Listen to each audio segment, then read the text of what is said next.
Tap, tap, tap, tap, tap.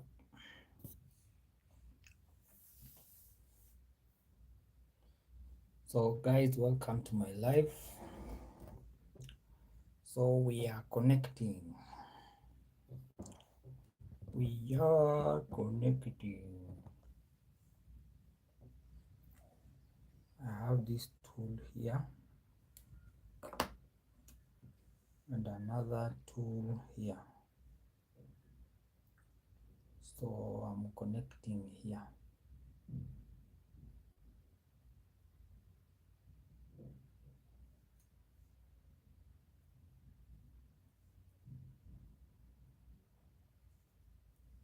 Let's put some music first.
A spoon is a good conductor.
Está Mumo. Hello, how are you doing? Where are you watching from?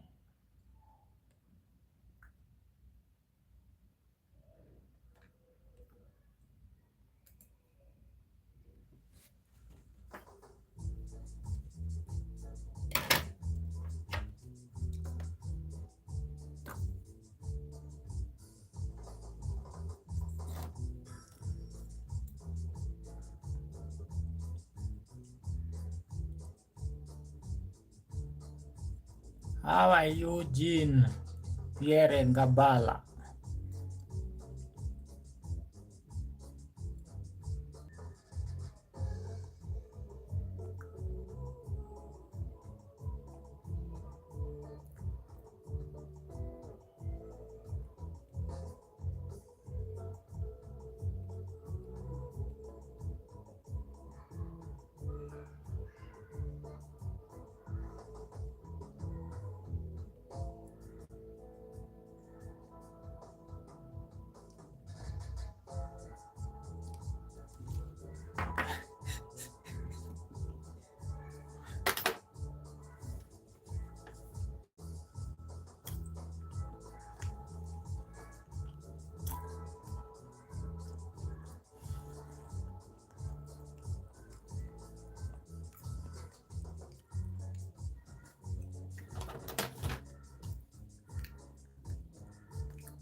Who can tell me why is this light coming on?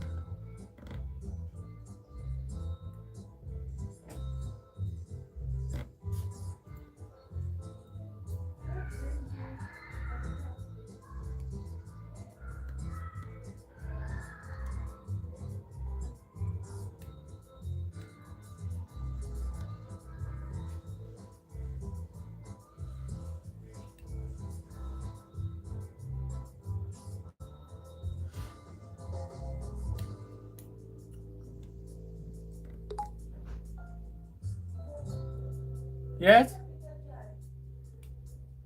Orange.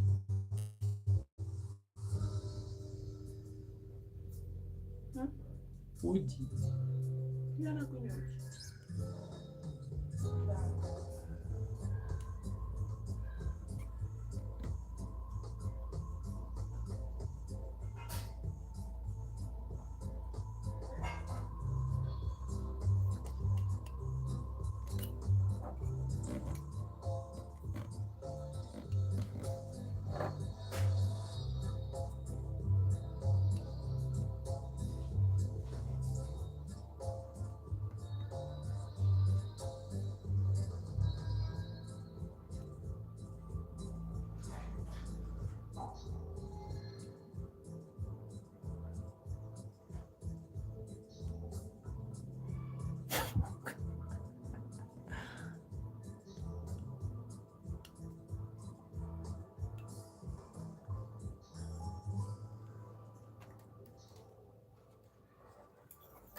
So, guys, today I wanted us to learn about embarrassment that ChatGPT can cause you. Let me reduce the volume.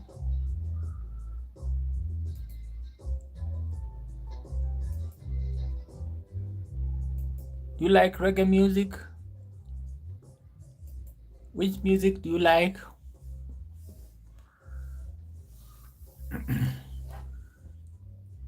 So today I was going through social media and I come across a speech.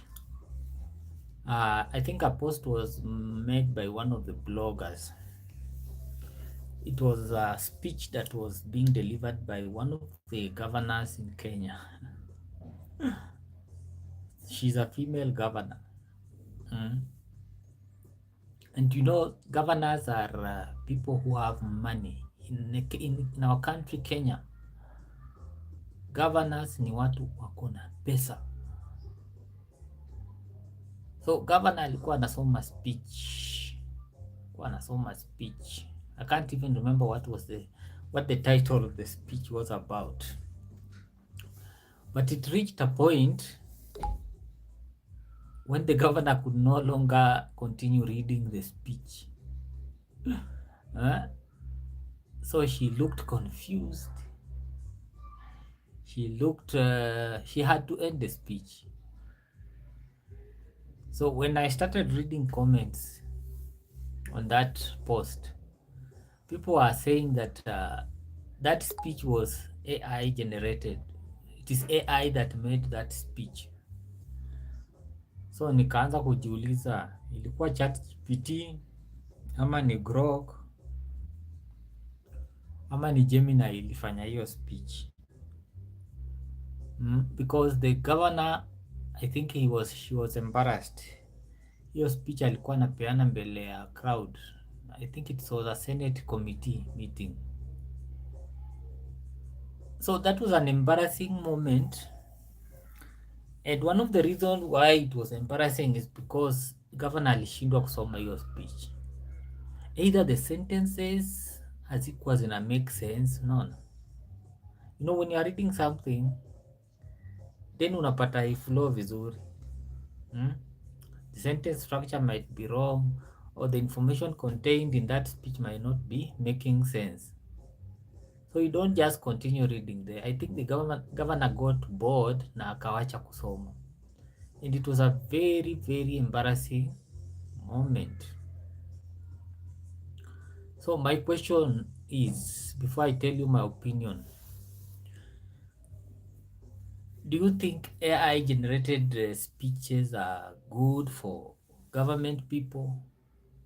Ama do you think they should just resort to manual ways of writing speech? Do you think AI ama ChatGPT na save time? Ama ni huyo employee alikuwa tu off? Unafikiria if an employee made such a mistake, do you think anafaa kufutwa kazi? Kama employee anaandikwa au anaandika speech, alafu anaenda pale anatoa speech kwa ChatGPT anapea governor, do you think huyo mtu anafaa aendelee kukula mshahara? So in my opinion, I think most government offices zinakuanga na watu wako incompetent. Most government entities employ people based on nepotism. Hizi kazi mingi mnaonanga waki-advertise. The advertisements are just for formality, but deep inside they have their own people. So for example, in that county, maybe once upon a time they advertised the position of communication officer, or they advertised speech writer. But kwa ground they had someone in mind. Maybe it's a relative to the governor. If you investigate very well in that incident, you will be shocked. Maybe the guy who wrote that speech is a relative to the governor, na unapata ndiye amemletea this embarrassment. A lesson that we learn from this speech is that corruption usually comes to bite. Corruption in government wanga inakuja ina bite, and you may never know ile siku utakuwa affected, especially those who are perpetrating this corruption in Kenya. Hii corruption yenye inafanya watu wanashindwa kupata kazi, corruption yenye inafanya vijana wako wengi Kenya na hawana kazi. Do you know it's corruption? Do you know pesa iko tu kwa serikali, lakini priorities wanaweka kwa vitu zenye hazina maana. Wanataka watu waendelee kuwa maskini. Ukiendelea kuwa maskini ndio mtaendelea kuwapigia kura. So me, I think the lesson we learn from that is that Chatgpt sio tool yenye inaweza jisimamia tu, lazima kuwe na mwanadamu anaicontrol. So if you are using Chatgpt, ensure that you are using it in the right way. Then you have to give it a human touch. Don't just generate content on Chatgpt then you submit. It can lead to embarrassment. For example, ukikuwa wewe ni mwanafunzi unafanya kitu inaitwa essay, ukienda kwa Chatgpt uambie iandike essay na uende usubmit hivyo kwa university, you will get a 0 and you will even be expelled from that university.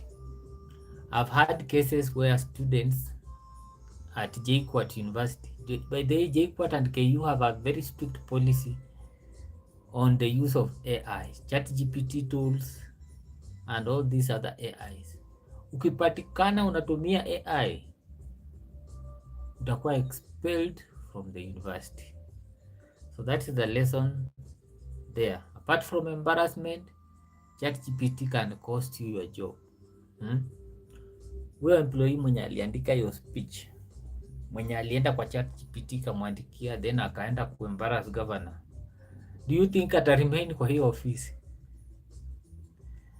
Do you think ata remain the same office? Hapana. Utapata wawezi mfuta, but huyo speech writer atakuwa deployed to a different office, mahali penye kuna shida.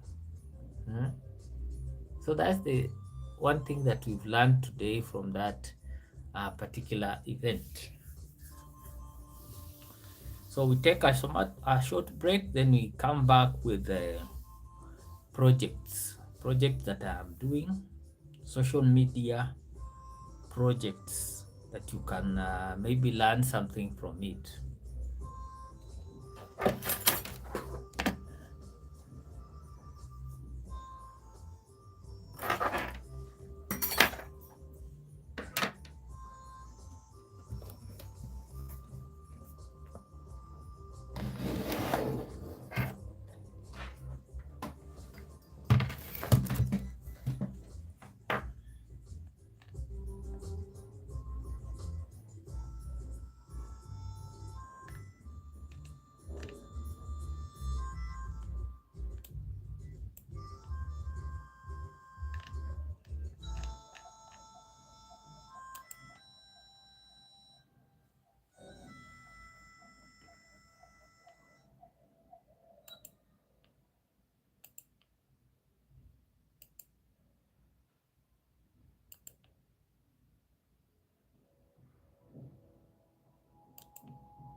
So that was a short commercial break. The next thing I wanted to talk about is an experiment that I did this week on growing on social media. So I'm someone who is pursuing growth on LinkedIn. So apart from YouTube, I'm also on LinkedIn, and LinkedIn is a platform for professionals. It's a place where people go looking for opportunities, people go looking for jobs. We also have those who go looking for networks. So I wanted to grow fast on LinkedIn. I want like to get to 5,000 followers within a month. So I came across an influencer through a broker. So the influencer claims to have a following of 200 over 200k followers. So he was charging me, that influencer is from Pakistan, and the promise was that my content or posts will be exposed to over 200k followers, an audience of 200k. So I started imagining, if my post is shared among those 200k followers, it means that I will be able to sell my service. By the way, the service that I'm selling is LinkedIn optimization. This is where I will optimize your LinkedIn profile. I will start with the branding. I will give you a nice banner, a banner that tells people who land on your profile what you do. Maybe some of your recent customers' reviews. I will also do what we call headline. I'll do a headline for you. I can also do the about page and skills section of your LinkedIn. So in my mind, I thought that if I spend money on an influencer, I will be able to make some sales. So I gave the influencer $100. $100 just to post on LinkedIn so that I could get customers. So the post After making the transaction, I paid. Then he asked me for the post, so I gave him the link. The post was still new. It has zero comments, zero reposts, and zero likes. So I gave that link to the influencer. So after that, I started waiting. So after about 1 hour, a few hours after the post was made, I started seeing some people reposting the post, and that's the impression were also going up. The impression on LinkedIn were also going up.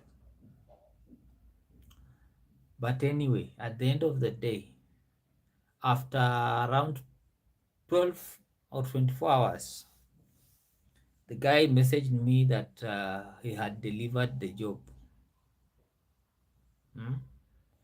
So I went back to the statistics. I can even open the statistics right now. It's not so long ago. So when I look at the post, I want to show you the number of reposts and the number of impressions, the number of comments. Those are the things that people measure on LinkedIn.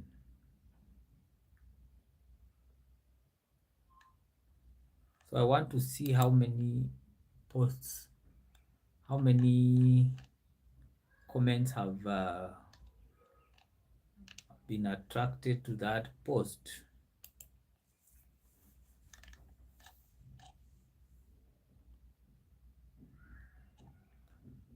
So here are the statistics. Number one,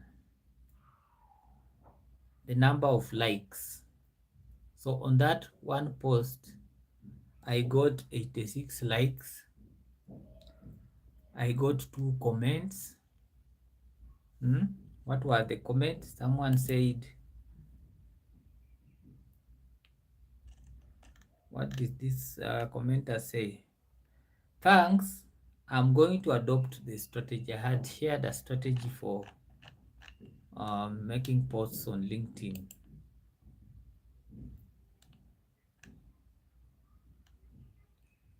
And the last metric is 10 reposts.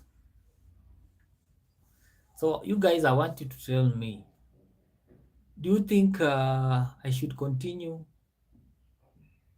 paying more money for this influencer? When I asked him, we had a brief session with him. I asked him one question. I asked him, is this normal? Is this a normal occurrence for people who are buying this social media growth from you? Then he told me, yes. I can read the message that he told me. I want to read you the message.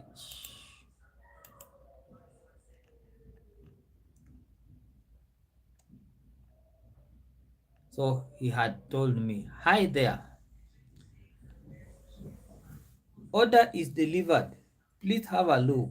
Thanks. Then I showed him the results. Okay, the results were 82 likes, 10 reports, and 2 comments in this. Is this the norm? Is this normal? Then the influencer told me, it is good. You have a low engagement. If you use my service, they will increase. They will be increased. They will be increased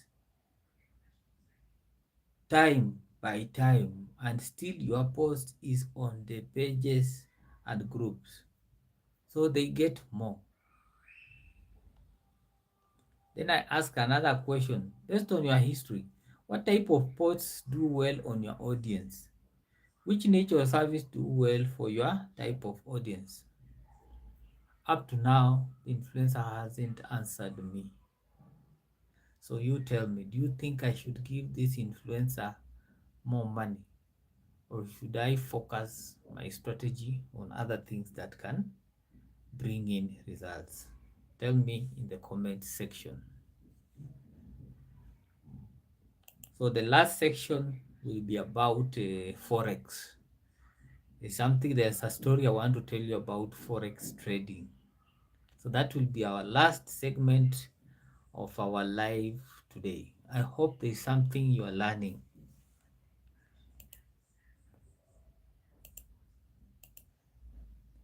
Take a short commercial break.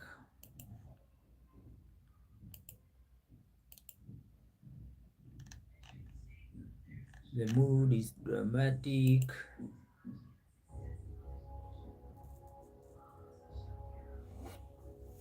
We will be back shortly. We'll be talking about forex trading.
So, guys, the last segment we are going to talk about forex.